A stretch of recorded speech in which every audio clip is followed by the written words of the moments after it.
Мен айтып атканым себеби, урматтуу кесиптештер, кол коюла элек, туурабы? Бул долбоор. Долбоор. Мына азыр ушунун алдындагы келишимге мына Адилет министрлиги тарабынан 5 сунуш берилиптир. Текстке. Туурабы? Туура. Адилет министрлиги тарабынан 5, Тышкы иштер министрлиги тарабынан 3 оңдотуу түзөтүүлөр. Ошонун баарын кабыл алыпсыңар.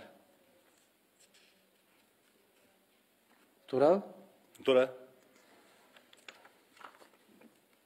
Эми мындан кийинки кадамыңыздар кайда? Ким менен түзөсүңөр бул келишимден барып? Ким кол коет? Кимдин атынан кол коет? Кимге тапшырылат? Эми бунун баары мыйзам иретинде болот да. Мен мен коем.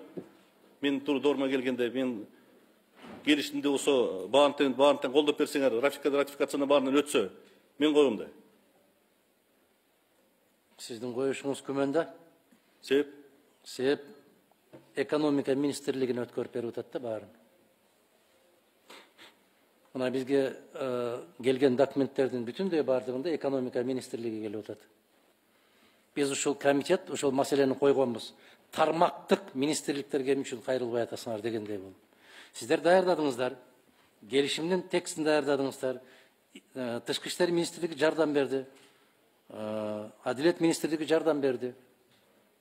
Келишимди могул жерде Кыргыз Республикасы алуучу деп турат. Алуучу ким? Ким болот муну алуучу?